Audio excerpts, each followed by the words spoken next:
IPL এর mini নিলাম এবার অনুষ্ঠিত হবে 16ই ডিসেম্বর এবং নিলামের তালিকাতে রয়েছেন বাংলাদেশের 7 জন ক্রিকেটার। সেই তালিকায় নাম নেই সাকিব আল হাসানের। টপ ক্যাটাগরিতে 2 কোটি রুপি বেস্ট প্রাইজে রয়েছেন মুস্তাফিজুর রহমান। 75 লাখ রুপি বেস্ট প্রাইজে বেশ কয়েকজন রয়েছেন, যেমন রয়েছেন রিশাদ হোসেন, যিনি এই মুহূর্তে রয়েছেন অস্ট্রেলিয়াতে বিগ ব্যাশে খেলার জন্য হোবার্ট হারিকেন্সের হয়ে। রয়েছেন তাসকিন আহমেদ, যিনি আইএল টি20-তে এই মুহূর্তে খেলছেন, তার বেস্ট প্রাইস 75 লাখ রুপি। এছাড়া আছেন তানজিম হাসান সাকিব, তারও বেস্ট প্রাইস 75 লাখ রুপি। এরপর পাকিস্তান সুপার লিগে খেলার নাহিদ রানা, তার বেস্ট প্রাইসও 75 লাখ রুপি। রাকিবুল হাসান, ইন্টারেস্টিং একটা নাম, 30 লাখ রুপি বেস্ট প্রাইসে তিনি রয়েছেন। এবং সবশেষ রাইজিং স্টার্স এশিয়া কাপে কিন্তু রাকিবুল হাসান ভালো পারফর্ম করেছেন, খারাপ তিনি করেনি, ভালো পারফর্ম তিনি করেছেন। এবং শরীফুল ইসলাম 75 লাখ রুপিতে তিনি রয়েছেন। এখন কথা হলো যে এই 7 জনের ভেতরে দল পাওয়ার সম্ভাবনা কার কার রয়েছে। ডেফিনেটলি সবার আগে আসবে মুস্তাফিজুর রহমানের নাম। আইএল টি20-তে দুবাই ক্যাপিটালস এর হয়ে তিনি খেলছেন, 2টো ম্যাচ খেলেছেন, 2 ম্যাচে 4 উইকেট নিয়েছেন এবং দারুণ পারফর্ম করেছেন। এবং এই বছরও টি20-তে ওভারঅল তার পারফরমেন্স ভালো ছিল। গত সিজনে তিনি খেলেছিলেন দিল্লি ক্যাপিটালস এর হয়ে, তবে রিপ্লেসমেন্ট হিসাবে। তবে এই সিজনে একাধিক দল তার ব্যাপারে আগ্রহ দেখাতে পারে। যেটা শোনা যাচ্ছে যে Kolkata night Riders, Sunrisers Hyderabad এবং দিল্লি ক্যাপিটালস, এই 3টা দল হয়তো মুস্তাফিজের ব্যাপারে আগ্রহ দেখাতে পারে।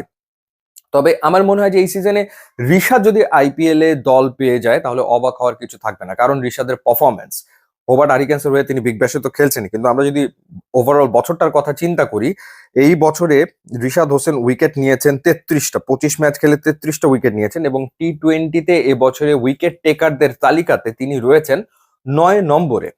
কিন্তু টেস্ট প্লেইং কান্ট্রির বোলারদের ভেতরে তিনি রয়েছেন 3 নম্বরে। একে রয়েছেন পাকিস্তানের মোহাম্মদ নওয়াজ, তিনি 26 ম্যাচে নিয়েছেন 36 উইকেট।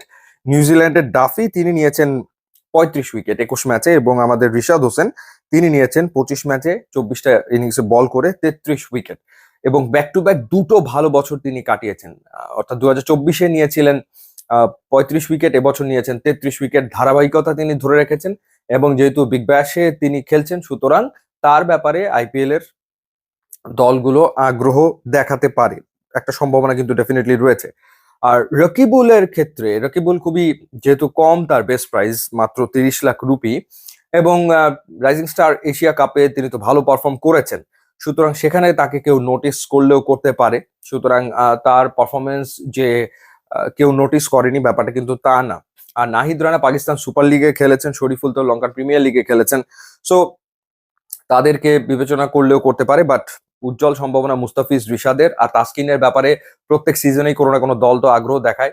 এর আগে অন্তত 2বার তার আইপিএল এ খেলার কথা ছিল, কিন্তু এনওসি জটিলতার কারণে খেলা হয়নি। তো সেই ক্ষেত্রে এইবার তাসকিনকে আমার মনে হয় যে কেউ নিলেও নিতে পারে, সুতরাং সম্ভাবনা ডেফিনেটলি রয়েছে। বাট ওই যথারীতি সবার আগে আসবে মুস্তাফিজের নাম, এবং মুস্তাফিজের নামের পরেই ঋষাদের নামটা এবার আইপিএল এ যুক্ত হতে পারে, যোগ হওয়ার সম্ভাবনা রয়েছে। তার যে পারফরমেন্স, তার আসলে দল পাওয়া উচিত। এখন দেখা যাক, ইউ নেভার নো। আগে থেকে তো আইপিএল এর এই অকশন কোনোভাবেই প্রেডিক্ট করা যায় না। এক একটা টিমের এক এক রকমের স্ট্র্যাটেজি থাকে, এবং দেখা যাক কারো স্ট্র্যাটেজিতে আমাদের ক্রিকেটাররা ম্যাচ আপ করে কিনা। যদি হয় তাহলে ডেফিনেটলি তারা আইপিএল এ তো দল পাবে। ইউটিউব এবং ইনস্টাগ্রাম লিঙ্ক দেওয়া আছে, আপনারা যোগ দিলে খুবই খুশি হব। And thanks for watching.